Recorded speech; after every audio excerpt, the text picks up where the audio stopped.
ver gente mendigando. No ápice da espiritualidade, que é o céu, você não vai ver cesta básica sendo dada, sendo fornecida. No ápice da espiritualidade não vai ter pessoas sofrendo. Não haverá ranger de dentes, não haverá aflição. No ápice da espiritualidade, onde é, pastor? É os céus. Não haverá dor, não haverá mais choro, não haverá miséria. Se eu estou aqui, se nada é sobre a terra, é tudo sobre o céu, o que é que de fato nós estamos vivendo e manifestando aqui? A partir desse momento eu começo a entender e aprender com Deus e a ver como Ele vê, porque o mundo ideal para Deus é um mundo em que não há nada dessas calamidades. E automaticamente, se eu sou um embaixador do reino de Deus, querido, o embaixador canadense está aqui para manifestar os interesses do Canadá. Quando eu venho à terra entendendo que eu sou do céu, eu estou aqui para manifestar o interesse da bandeira do reino do céu, que não tem nada do que tem aqui, que não tem pagar o mal com o mal, que na verdade nem tem o mal.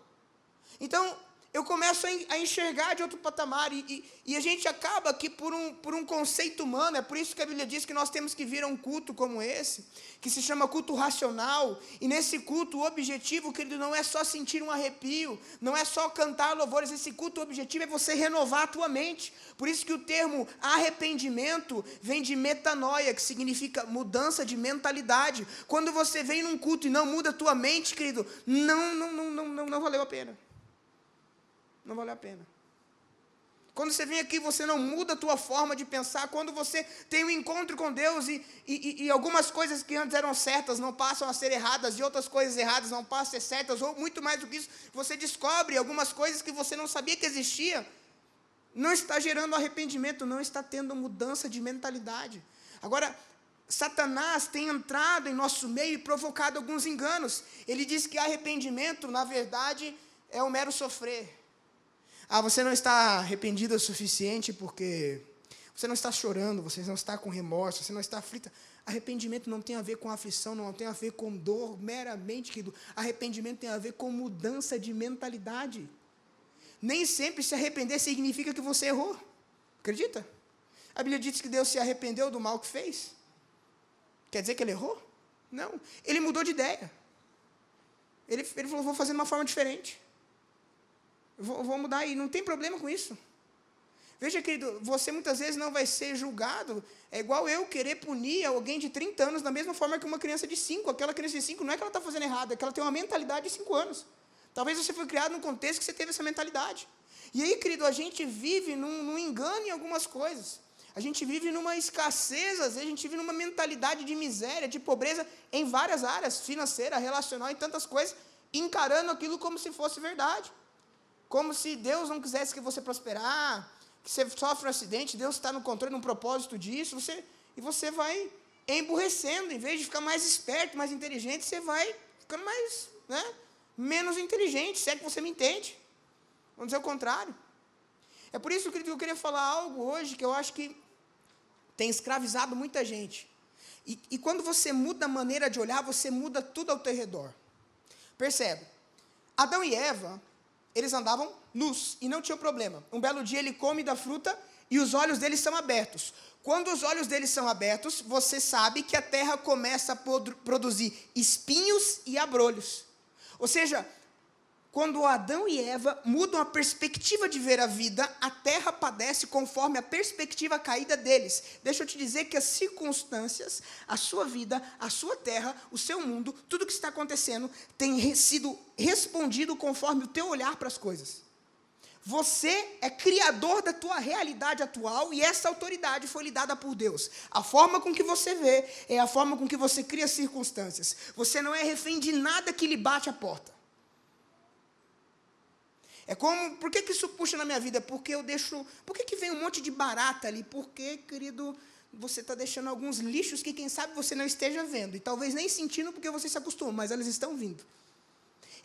As baratas não vêm porque você é legal, vêm porque você está permitindo aquilo. A minha visão puxa circunstâncias de vida que eu vivo. Quando Adão e Eva, os olhos deles foram abertos, eles encararam a vida traumática, eles encararam a vida de injustiça, eles encararam a vida de uma forma culpada, eles começaram a alimentar a culpa e o pecado, e por se ver de uma maneira errada, todo o resto acompanha. E você sabe, querido, que na verdade o problema não é onde você está. O problema não é a pessoa do seu lado. O problema não é a circunstância, o problema é sempre você. O problema de casa não é a minha esposa, é eu. Porque o real problema é algo que você possa mudar, e o que eu posso mudar é eu mesmo, eu não posso mudar os outros. Então, se você está tendo um problema, o problema é você, de aceitar isso. O problema é você, de querer viver assim. O problema é você, de não se prontificar a mudar. O problema não é porque eu sou convidado para jantar todo dia num lugar e almoçar todo dia num lugar. O problema é que eu não fecho a boca quando eu estou lá. Isso não é o problema.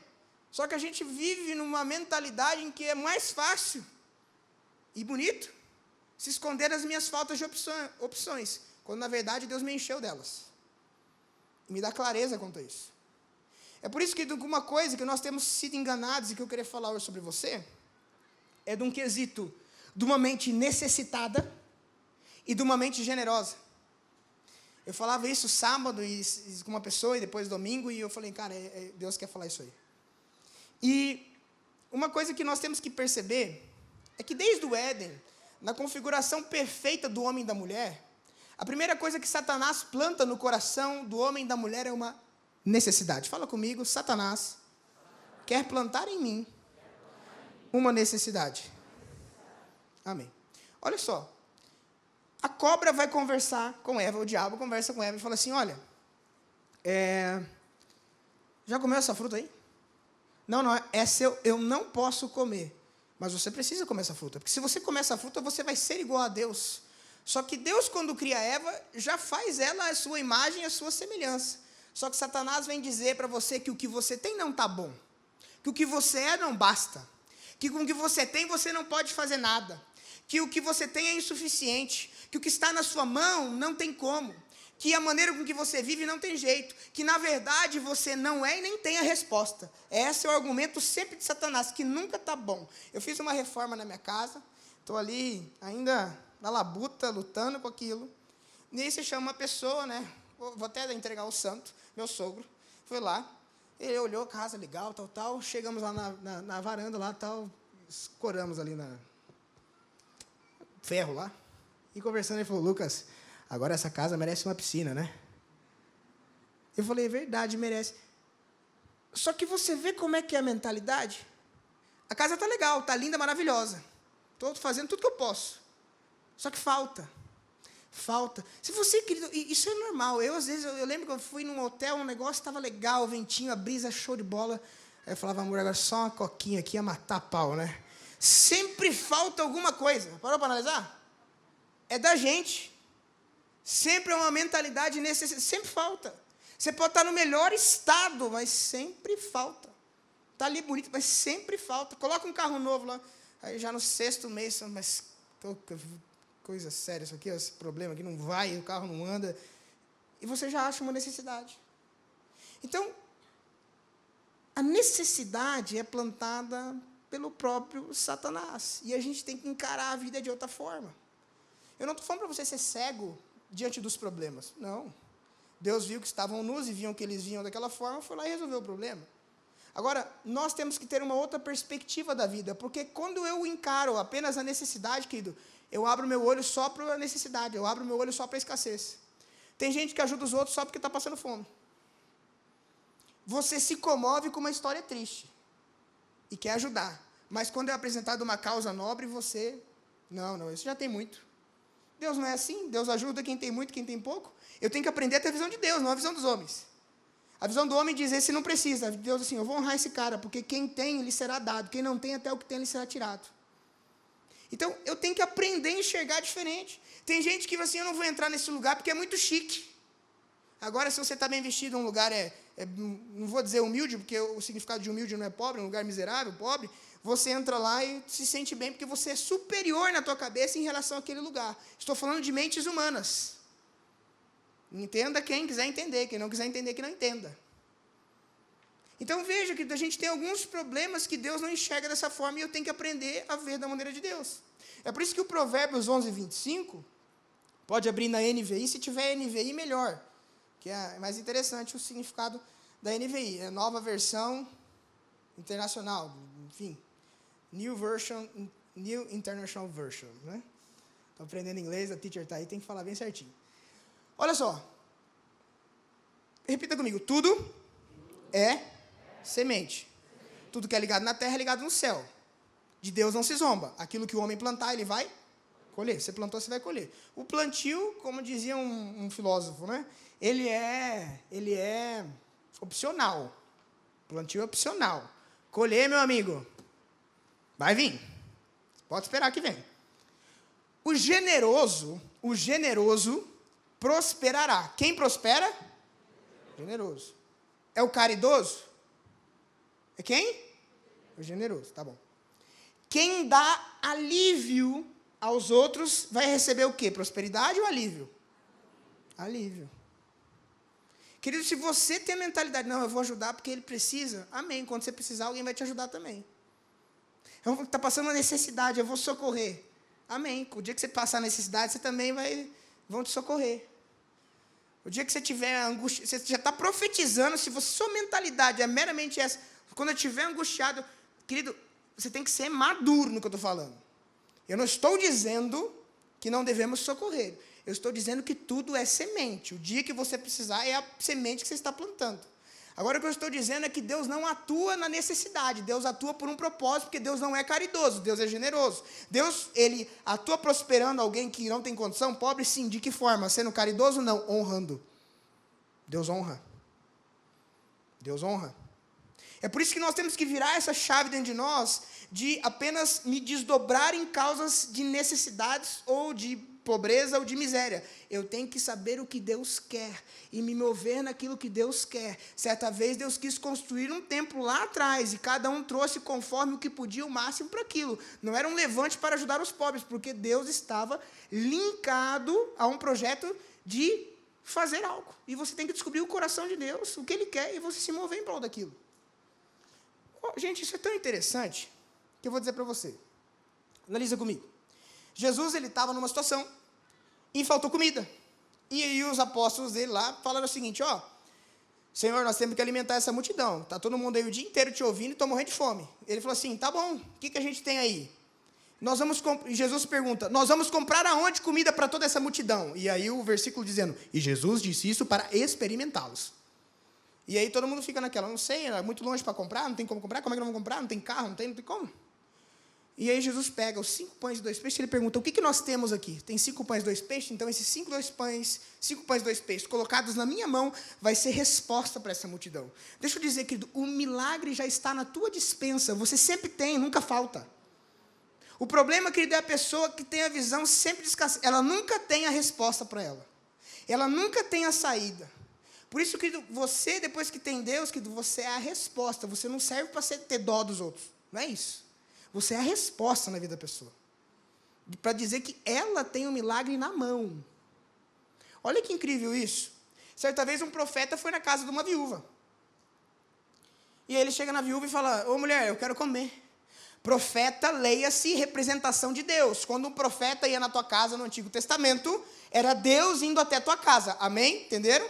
Então o profeta chega na casa dessa viúva, e naquela época era muito mais difícil ser viúva, e ao chegar na casa dessa viúva, ele fala, eu quero comer.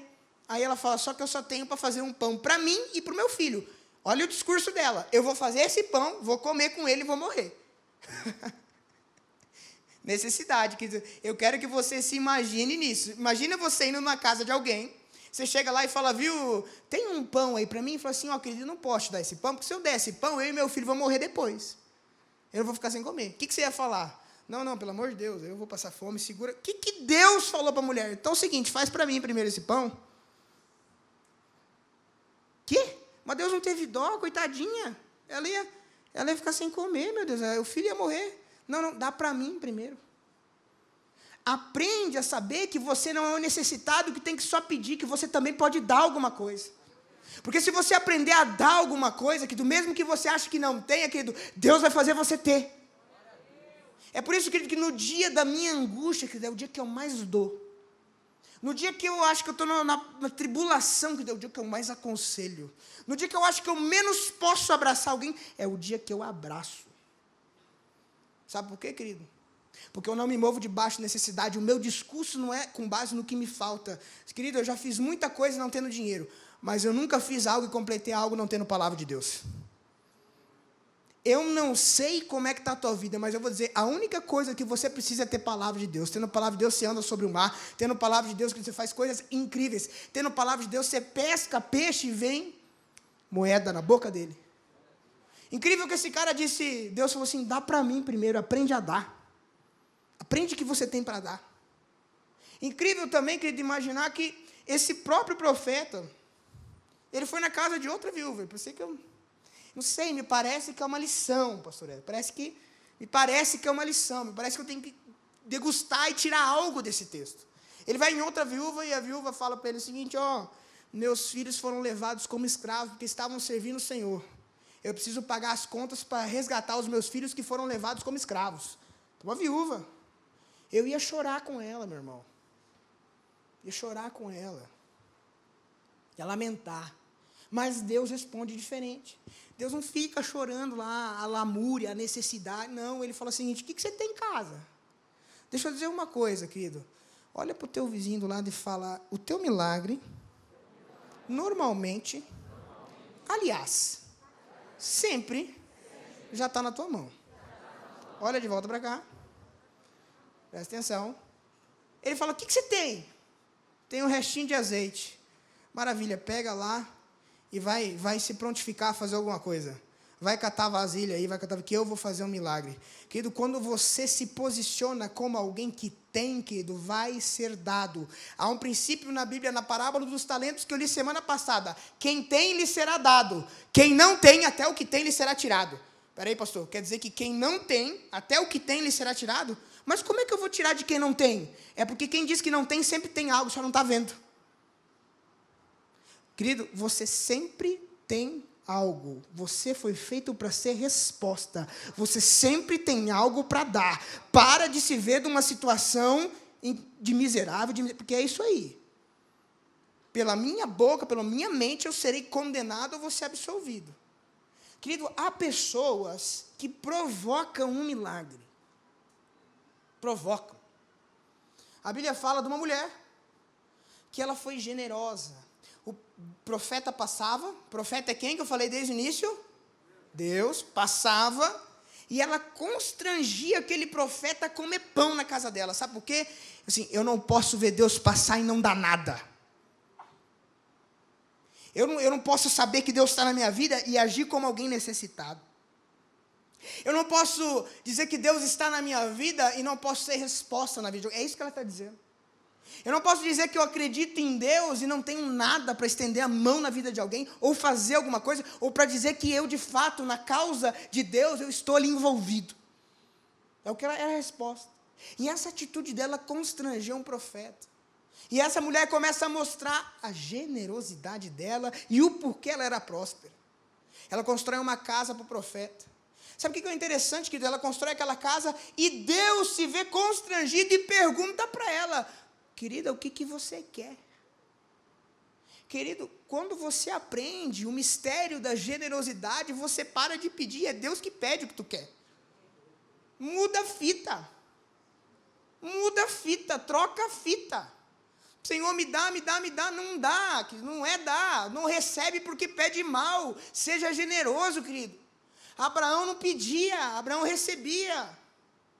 Isaac não pedia, ele recebia. Nós não estamos aqui para pedir, que nós estamos aqui para receber, porque nós agimos de maneira como quem tem. Porque o princípio diz que quem tem, lhe será dado. Quem não tem, até o que tem, lhe será tirado.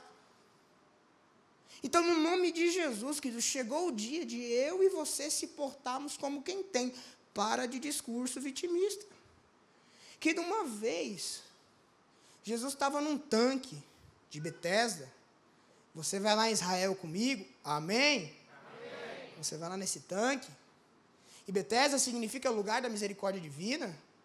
E, ao passar por ali, Jesus ele pergunta para o cara, o que queres que eu te faça?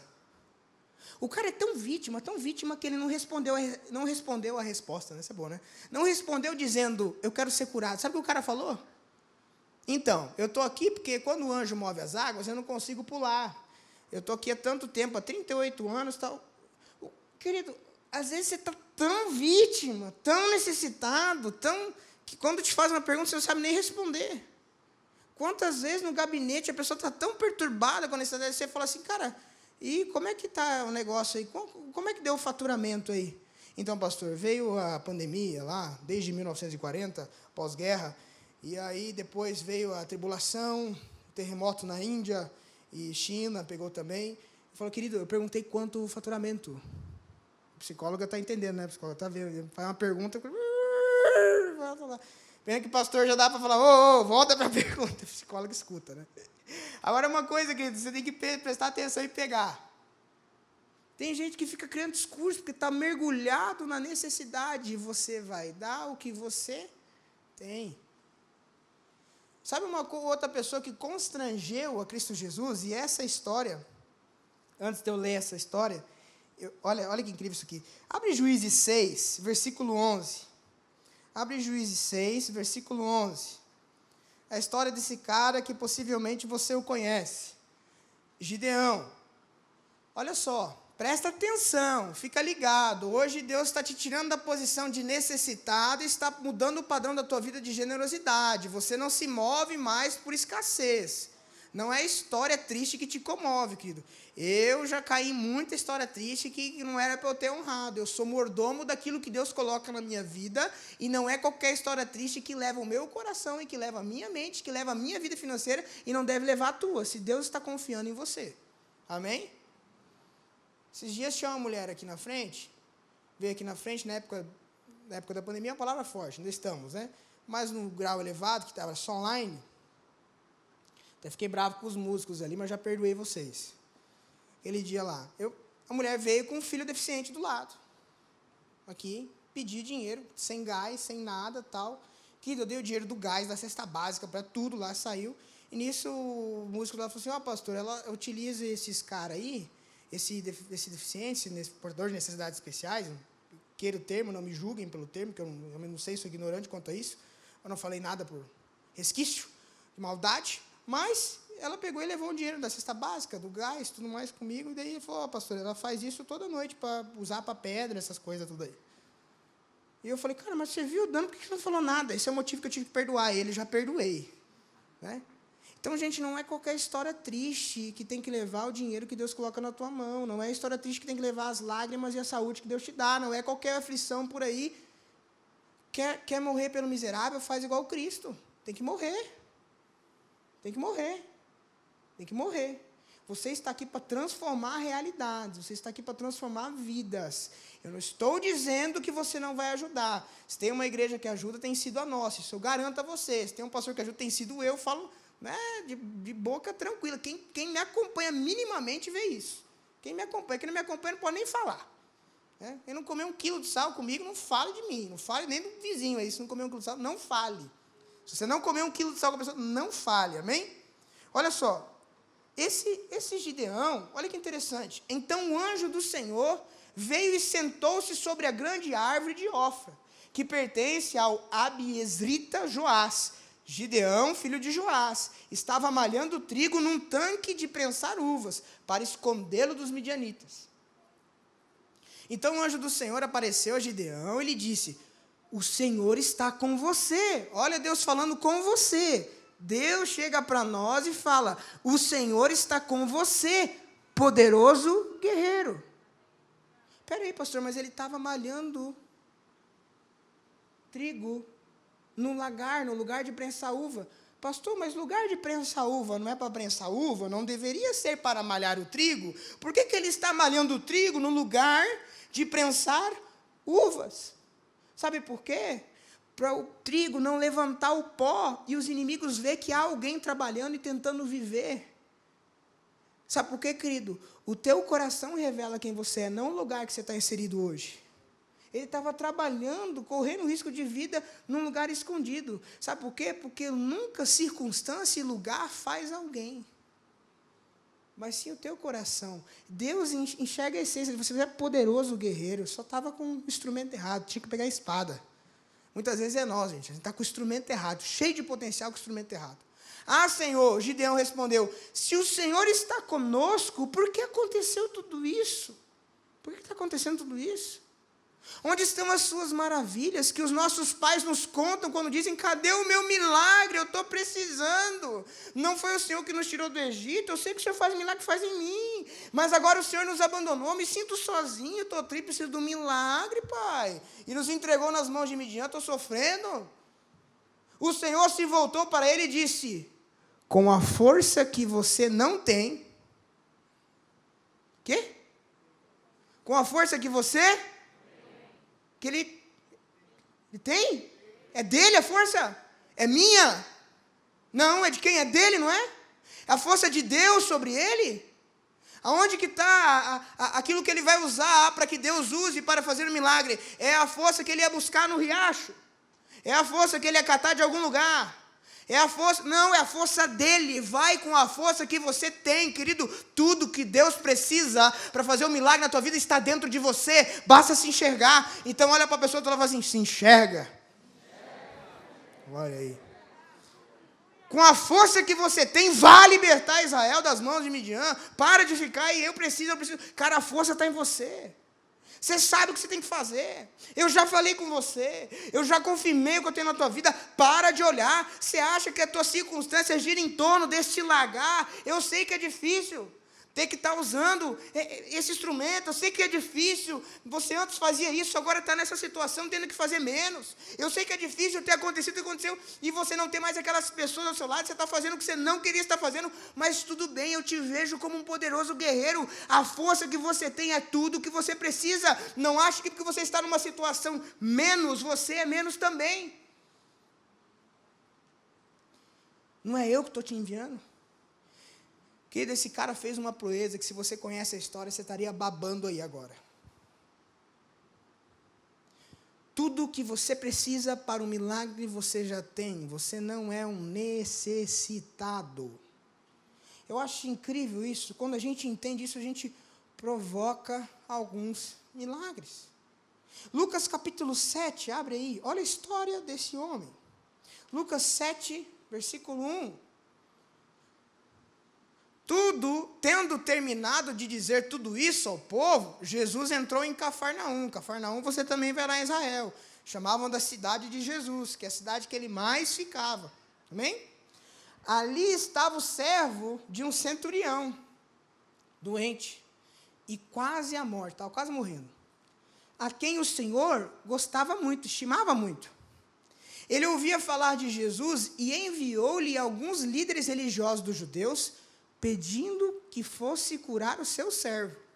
Chegando-se a Jesus, suplicaram-lhe com insistência, dizendo, este homem merece que lhe faças isso, porque ama a nossa nação e construiu uma sinagoga. Querido, para e analisa. Eles não foram implorar a misericórdia. Sabe o que os outros falaram assim? Esse cara merece, porque esse cara te honra. Esse cara merece, porque esse cara é generoso. Olha, nós estamos vindo aqui porque de fato ele precisa, mas eu vim dizer uma coisa, há um motivo muito maior. Esse cara fez algo nobre. Querido, o milagre, o cara ficou em casa, os caras foram lá correr atrás de providenciar o milagre dele, por quê? Pela generosidade.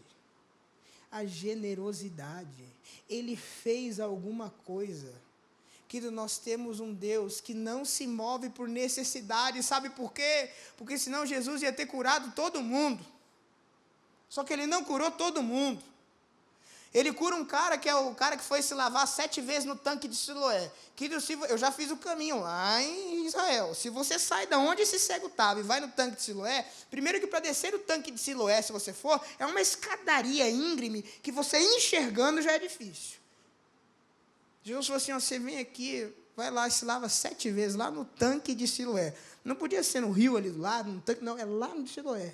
Você tem que fazer alguma coisa, cara, você tem que entender que você tem algo para dar. Você tem que entender que você quer receber, quer fluir, então você tem algo para dar. Sabe uma coisa que indignou a Jesus, e ele conta a história, de um homem que foi perdoado de uma dívida gigantesca. Quando chegou a vez dele perdoar, ele não perdoou, e ele falou assim, cara, eu vou te jogar no inferno. É o termo lá.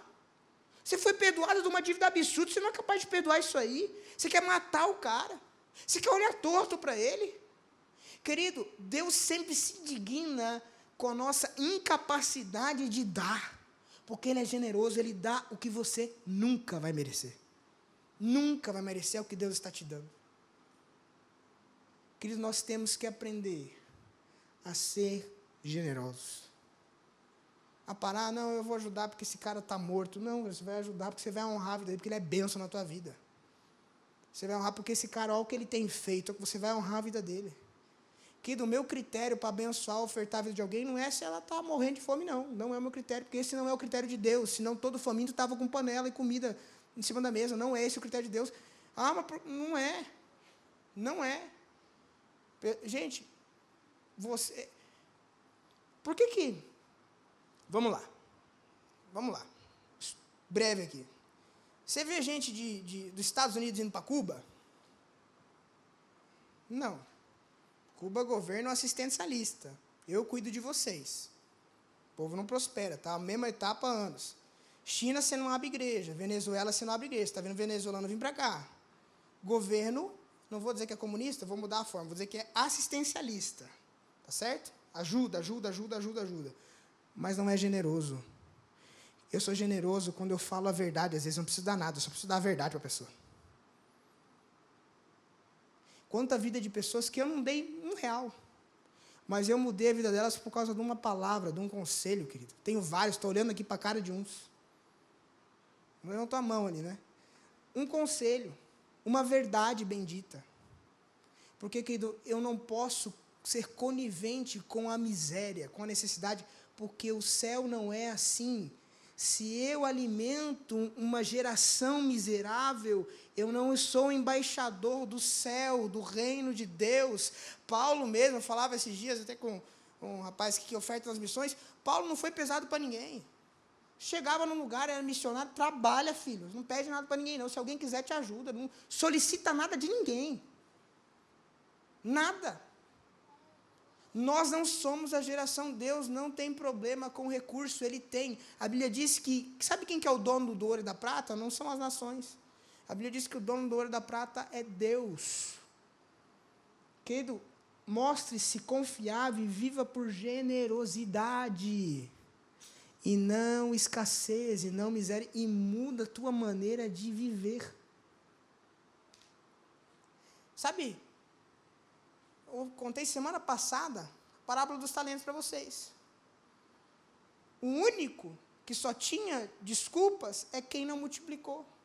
Talvez que você esteja aqui vivendo essa situação. Se eu pergunto a história, os primeiros 5 minutos é desgraça. Muda esse discurso. Todos que eu estou vendo aqui, talvez você está assistindo em casa, você tem um ouvido para ouvir, você tem um olho para ver. Possivelmente, se até se levantar, você consegue. Fiquei feliz demais, meu vizinho, esses dias, deu um problema lá, teve um AVC. Eu vi a ambulância parada, eu não entendi. Hoje eu entendi porque eu saí lá de casa, e ele, lá na sacada dele, e aí, vizinho? Falei, opa, tudo bom? Tive um AVC. Falei, e aí, como é que tá? Eu falei, que legal, né? Falei, tá, pô. E aí, como é que tá? Tô forte, não tá vendo? Eu falei, tô. Falei, você tá forte. Então, só assim, teu carro tá ali, eu só enxergo se eu fizer assim um pouco, ó. Eu falei, que Deus abençoe. Eu falei assim, e Deus está abençoando mesmo. O pai velho lá de cima está me abençoando. Falou bem assim para mim, o pai velho lá de cima está me abençoando. Eu fico feliz com isso. O cara podia pegar aquele problema e se afundar. Se te mostrares fraco no dia da angústia, tua força será pequena. Querido, eu vou dizer uma coisa. Sabe o que está acontecendo na tua vida? É o que você está permitindo brotar e florescer no teu coração. E sabe de quem é a plena responsabilidade do que está no seu coração? Tua. É só tua.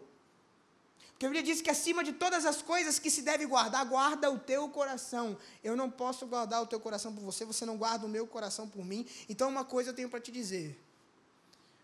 O que está acontecendo, essa é boa. Olha para o vizinho, o que está rolando, é culpa tua. Aleluia. Aplauda Jesus, que Ele é maravilhoso.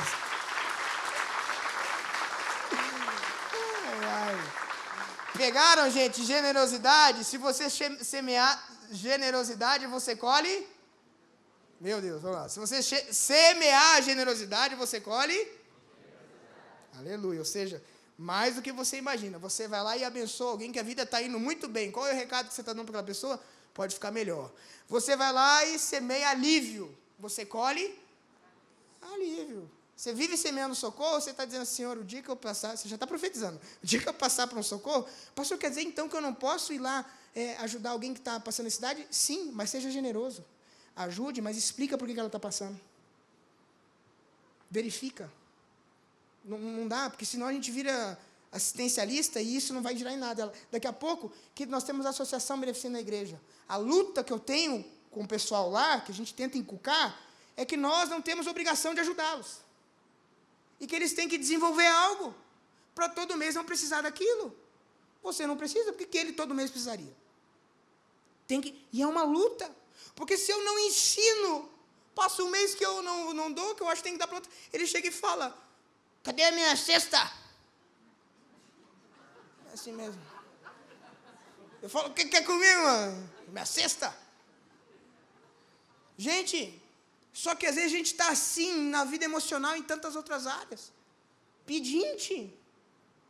Você não foi chamado para pedir, sabe por quê? Porque aquele que medita na palavra de Deus de dia e noite está junto a fontes de águas vivas, querido. Dá o fruto na estação certa, a coisa flui, a coisa corre. E deixa eu te dizer, querido, a porta fechou, quem é teu recurso? Era a porta ou é Deus? Quem quer ter o recurso? É o teu trabalho que está indo mal ou é Deus? É Deus, querido. Isso é uma coisa que o Espírito Santo de Deus tem me ensinado com excelência. É por isso que há um demônio que trabalha para que eu e você não aprendamos a olhar para o céu. A Bíblia diz que havia uma mulher há 18 anos encurvada. E Jesus chega na vida dela encurvada. A cura, para ela poder olhar para o céu. Porque quando eu elevo os meus olhos para os montes, eu sei de onde é o meu recurso, eu sei de onde é o meu socorro, e eu não trabalho mais com limitação. Eu disse há um tempo atrás aqui para vocês, você pode provocar um milagre. Por que eu não estou vivendo o maior milagre? Porque Deus é limitado? Não, porque tua fé é limitada. Deus é limitado. Agora, a fé é o meu poder, minha habilidade de acessar o que Deus tem. Uns conseguiram um milagre, dizendo, se eu apenas o tocar, tocou e foi curado. Outros conseguiram um milagre, falando assim, vem até minha casa. E outros conseguiram um milagre, dizendo assim, basta uma palavra tua, querido. A forma que você vai conseguir um milagre depende do quanto que você crê ou não, do que você acha possível ou não. Agora, uma coisa eu digo, nada é possível aquele que crê. Só quem sabe, querido, aplaude o Senhor com toda a força, se coloca em pé agora, e eu quero que você